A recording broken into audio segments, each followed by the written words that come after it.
Welcome back to Frugal Healthy Vegan. Today's video's focus is going to be on frugality, in particular, being frugal and staying on a budget when you're moving across the country or making a far move. I speak from recent experience because I recently moved back from California across the states to North Carolina. I actually moved to California about 1 year ago and spent a year there, and then moved back here to North Carolina after that. So I have 2 cross-country moves within a year, and I have some experience to share with you and some top 10 tips that I really liked, especially for my second move. My first move across the states was quite expensive, and my second move was under $1,000. So let's dive into all 10 tips, and we'll lead up to my number 1 tip. Number 10, downsize your stuff. If you're not already a minimalist, you can actually get a ton of great ideas from videos on YouTube on minimalism. My number 9 tip is find a short-term place to live where you're moving to. So basically, if you're in any way unsure that you are ready to leap into the place that you're moving to, why not dip your toe in and get a sublet or a short-term lease in an apartment? We did this when we moved to North Carolina, mostly because we weren't sure where my husband was going to be working. So I found a sublet in a great downtown area in North Carolina here, and it was for 3 months. It was completely furnished, so it was perfect. It really worked out. And it was a great way to just sort of check it out before we decide exactly where in North Carolina we're going to live. Number 8 is do not ship heavy stuff. Right now, I'm not talking about furniture. I'm just talking about your heavy items. In our case, we ended up shipping some tools in our toolbox, and we don't really have very nice tools, so I'm not sure why we decided to ship them here to North Carolina, but it was very expensive to ship them, likely, and we could have just donated them to Goodwill and gotten some new ones when we landed here. Number 7 is find out if your local municipality has some sort of free recycling service for large items. When we left San Francisco, I found out that there was something called bulky item recycling, and I used that program in order to recycle some things like our mattress and box spring that we were not going to bring across the country for free. I just had to go on their website and fill out a form and tell them when I was going to be leaving it on the sidewalk and label it correctly. So it was really easy. And before I had planned to do that, I started to look into a removal service, and it would have cost, I think, $300 to have some guys come and take our mattress away. So this was a completely free, offered by the city because we were residents of the city, program, and I definitely highly recommend it if you happen to be leaving San Francisco. But if you're not, check out your local municipality because they may offer something like that as well. Number 6, do not buy expensive boxes. If you're going to buy boxes, do not go to FedEx or UPS or US Postal Service. Those are super expensive places to purchase boxes from. I do speak from experience. I did purchase a box from UPS and it was very pricey.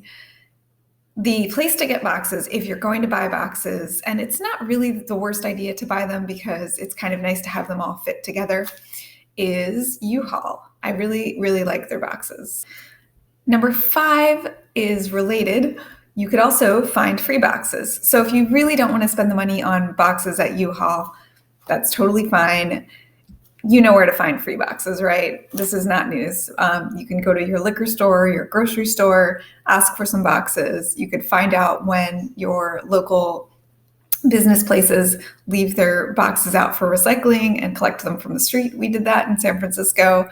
We noticed that on Thursday nights, there were boxes that were collapsed on the street, and we went out down to a deli down the street, picked up some boxes from there and used some of those. So my next 2 tips are also related. First, sell your things. And this is also related to minimalism, but before you leave your place, decide what you're ready to sell and what you will be able to sell. And I highly recommend Facebook Marketplace. I've noticed that I used to sell things on Craigslist, but it's much more difficult now. I felt like I actually did get a call from someone who was trying to scam me into buying something I was selling in a very weird way. So I don't trust Craigslist so much anymore. Maybe it works depending on what town you live in. But when I was leaving San Francisco, or North Carolina for that matter, Facebook Marketplace was the place to sell things quickly and easily. So sell your things on Facebook Marketplace is my number 4 tip. My number 3 tip, which is related, is go on Facebook Marketplace and sell your furniture, because do not ship furniture. So you do not want to ship furniture unless it is completely precious and one of a kind. It is not worth it to ship your furniture. We found this out the hard way by shipping our furniture across the country to California in a cube.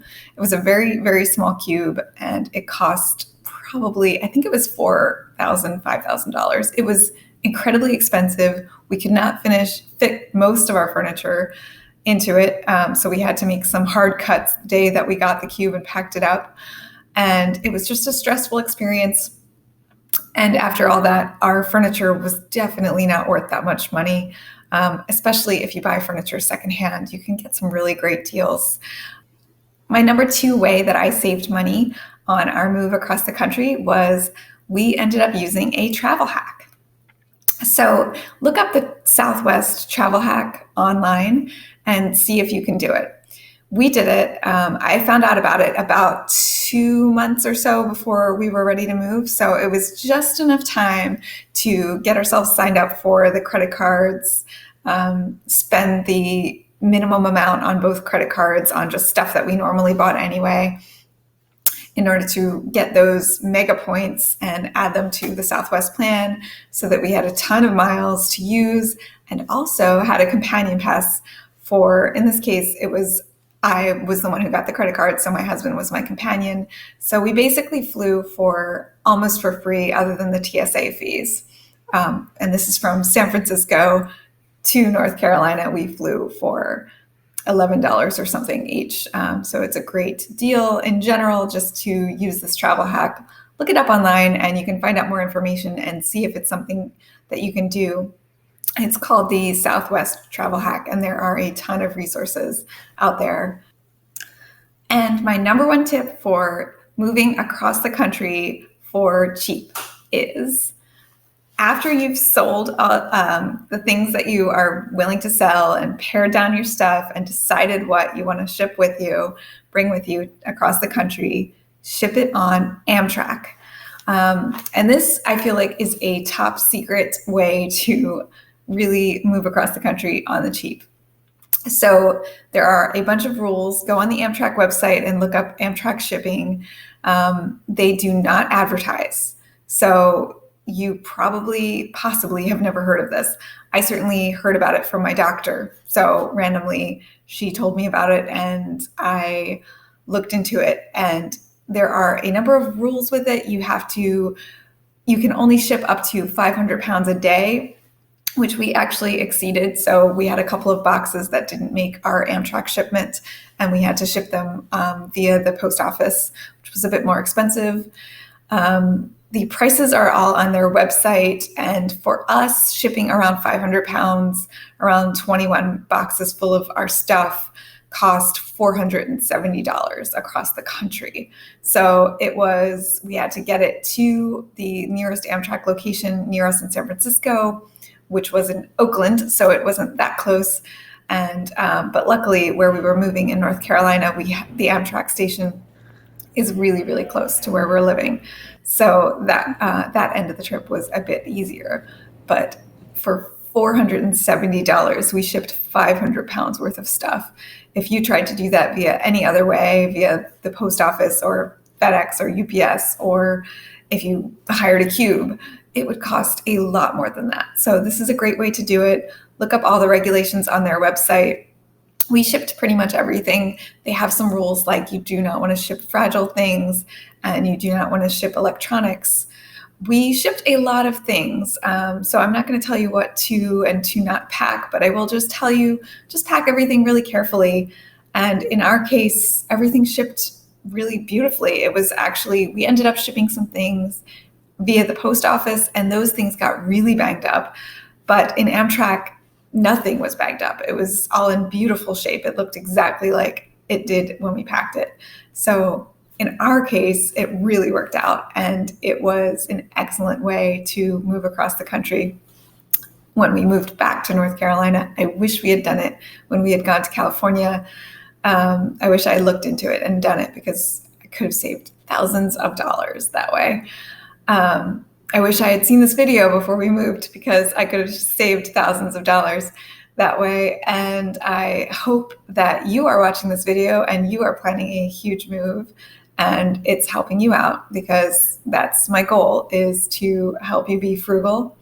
So I hope you found this video helpful, and I'm looking forward to hearing from you and hearing what your tips are on moving across the country on the cheap. So please leave a comments below. Thank you for liking my video. Thank you for sharing it. And have a great day. Thank you.